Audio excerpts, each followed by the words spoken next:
Welcome back to the channel. Today I've got a very good video for you. I'm going to be going over some of the key questions that were asked to me in my VIP group. If you don't know, I have a VIP group and there is a literal section within the group where you guys can ask me questions that could be included within YouTube videos. And in this video, I'm going to be going through some of the best questions that will be very helpful to the general audience and basically sharing my thoughts on these questions. So if that sounds interesting, smash a like on the video. Check out my VIP group down below if you are interested in a comprehensive group to help you with your crypto journey. And without further ado, let's get into it. So the first question is, can you explain the correlation between inflation, rate cuts, and unemployment and how it affects the market? So this is a very interesting question and it's quite a complex one. Obviously, you're getting into economics there, and I can kind of give my best overview on it in kind of very simple terms. And what I would say is it all comes down to the Fed and the central bank's decision making. Okay. The Fed is obviously the US central bank. Many other countries will have a central bank as well.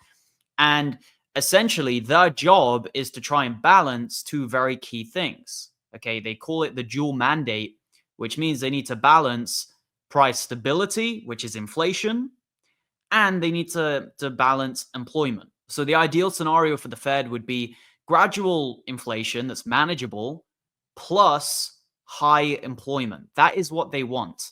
Now, you have certain Feds which will obviously take an approach which will lean more towards one side. Some people believe the policy should lean more towards managing unemployment, and some would say it should be more weighted towards inflation. And obviously, the guy we have currently in control of this decision making would be Jerome Powell. Okay, so your questions about interest rates and rate cuts and things like that. So put simple, rates are used to combat these other issues or these just major metrics that we measure, right? Inflation and unemployment. If you have high inflation like we did after the pandemic, you have to cut rates in order to combat that inflation. Otherwise, it will get out of control. People will spend out of control. Prices will go up too much. Wages don't match the high prices, and people basically get poorer, and it just doesn't really work too well. So they increase rates to combat high inflation. Now, over time, if they do that too much, they could actually cause deflation, they could cause recession, and they could cause unemployment to start rising. And that is a consequence of high rates. If you keep rates too high for too long, unemployment is going to start going up, and you're going to start gearing more towards a recession because people cut back on spending. People, stay at home. They don't spend a lot of money. They don't go on vacations. They don't buy luxury items. And all of a sudden, companies start earning less. Their profits are less, and they have to cut costs somehow. And they do that quite often by offloading staff, by basically sacking or firing a bunch of the employees. Okay.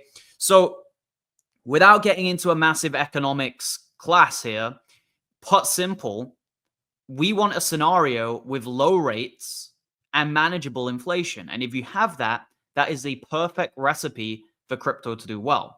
But it doesn't have to be like that. Okay. 2017, we had relatively high rates. We had QT, the market did well. And even in 2024, we had high rates, the market did well. So it's a much more complex picture than just this. But what I would say is if they cut rates, that is overall good for risk on assets. And, it obviously increases lending, it increases borrowing. And what rate cuts also do is they lead to increased liquidity in the market and increased spending. Okay, because people can get loans much cheaper, people borrow more. And that is why you see house prices go up, and obviously all sorts of different assets go up in value, is because people are lending more, people are spending more. And obviously, you see price increases on things like crypto, stocks, and all sorts of things. Okay. And money that goes in the stock market and real estate eventually finds its way to crypto because whether you like it or not, crypto follows traditional finance to a large degree. I'm not saying it completely does, but if you look at the correlation between crypto and maybe the NASDAQ or crypto and tech stocks, or even just crypto and the S&P 500, there is a clear link. And that is all because of the global liquidity and the macro. Okay, next question here is about crypto gaming. Do I see gaming and NFTs making a comeback? And when we pump again, will it still be very narrative driven like it has been for most of the bull run? What coins do you think will make a new all-time high? Okay, so we've got a few questions here. We'll get mainly into the gaming side of things, okay? And will it still be very narrative driven and isolated to various sectors as opposed to the whole market pumping together? So on the gaming and NFT side, I think there's two main potential catalysts that could be coming to pump gaming this cycle. Okay. The first catalyst is one which I don't think is necessarily the strongest, but I see a lot of hype over social media about it. People trying to make out that GTA 6 will have a crypto token or there'll be NFTs or play to earn. I haven't seen any of this yet. Okay. I'm not saying it's completely a 0% chance, but I haven't seen the evidence to say GTA 6 is going to have any form of a direct relation to crypto. Now, obviously, there will be a lot of coverage and a lot of hype around GTA 6, which could lead into some money going into the crypto gaming space. Okay, but I would say the main kind of catalyst for crypto gaming would be the release of the Gunzilla Guns token. If you don't know, Gunzilla Games, they created the game off the grid, and it has been one of the most popular crypto games released in a long time. And if you look at Gunzilla Games, the actual fundraising rounds here, they raised $76 million from VCs. Now, that is a very good amount. If you look at coins like Sui, people see this as like one of the most blue chip cryptos out there. Sui raised 380 million. Okay, if you look at a coin like Say, another one that people see as fairly reputable, they raised 95 million. Just a reminder, Gunzilla raised 76 million. That's almost as much as a high quality VC backed layer one in Say. Now, all it can take is one successful launch in the crypto gaming space. Most gaming coins, we know, they're not great. The games aren't good. The tokenomics are rigged. And most of them end up just being flops. But if you have one which has a system in place that rewards gamers and the game is actually good, it could act as a rising tide lifting all the ships, okay? A quality coin in a sector, a performing coin, can lift all the other coins up. We've seen this play out multiple times. We've seen this play out with AI, with virtuals in the AI agent category. Loads of AI coins were lifted up as a result of virtuals. We've seen this in the meme category with Pepe earlier on in the bull run. We saw it with Dogecoin last cycle. And we saw it in gaming with Axie Infinity. That would be the best example I could give. Last bull run, Axie Infinity had a very good mechanism where gamers actually had rewards. They actually made money. And a lot of people were playing Axie Infinity in Asia and they were making money. So it became very popular. And as a result, the price went up a lot and the market cap went as high as 10 billion.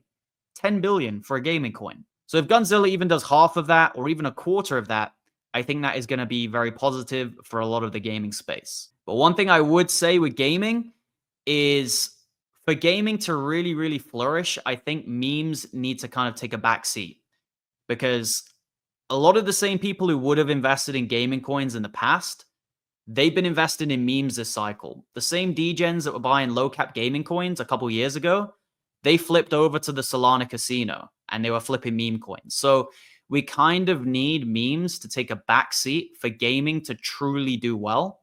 And that kind of ties into your question about will all the different sectors pump together, right?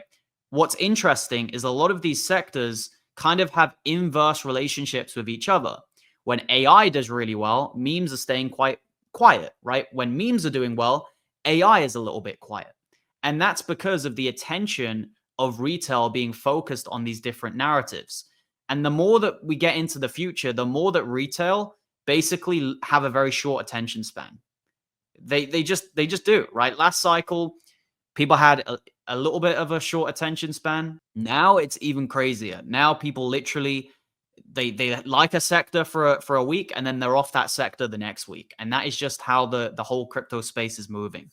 What I would say is when total free breaks out and the overall market really, really explodes, I would expect at that point everything to just pump because of peak euphoria, which we, in my opinion, haven't reached yet. But that would probably be this point here when total free actually makes a higher high and the market explodes. Okay. At that point, yeah, maybe all the sectors run together. But until then, I still expect it to be very much a case of one sector pumping, the other being quiet, another sector pumping, the other being quiet. That type of thing continuing. Okay, so the next question is, do you see US narrative and RWA being the main narratives moving forward? So do I see US-based cryptos and RWA real-world assets being the dominant narratives this cycle from this point onwards? So very interesting question again. I would say this made in America narrative is going to be here to stay. Crypto is basically going to become like the stock market, where you have your clear winners, your clear, well-backed and trusted cryptos, kind of like in the stock market, how you have the Magnificent Seven with the likes of Microsoft and Apple. You're going to have something similar to that in crypto. Now, it might not be 7, it might be 20 or 25, but there's going to be various coins which are well-known, well-regulated, and, people trust them. And crypto is a place where there's an inherent lack of trust with a ton of these projects, because we don't know who's behind them. We don't know where they're based. They don't have to apply to regulations. So we've seen a lot of rugs, a lot of scams. But what's going to happen is you're going to have these quality coins that people trust, and they are just here to stay. Coins like Sui, coins like Chainlink, Solana, those types of coins, they're going to be here to stay, whether you like it, whether I like it, whatever. So this whole US narrative, I think it's really just crypto becoming more like the stock market. These things are getting more well regulated. They're getting ETFs. And to do that, being in the US is a big advantage. Okay. So no coincidence, pretty much all the coins with ETFs or that are filed for ETFs are actually considered US based or are just insanely decentralized like Bitcoin. Plus, you've got the fact that Trump is constantly talking about crypto. His World Liberty Financial is constantly buying US-based coins like Say, Ondo. So yeah, I think it's going to be a narrative that's here to stay, especially with more and more coins getting ETFs and this digital stockpile. I heard that the digital stockpile, they literally just gave the 5 biggest coins. I think it's subject to change at some point in the future, and they will either remove some of the coins in it currently, or they will add other coins into it. And I think people are going to be targeting those next coins to be added into the stockpile. Maybe it'll be Ondo, maybe it'll be Say, maybe it'll be Sui. People are going to be looking at different coins and trying to come to an assumption of which coins will make that stockpile. I think a perfect one would really be Casper, because of how decentralized it is and because it is now considered US based. And as for RWA, I think a lot of this ties into that same narrative. It's more utility driven.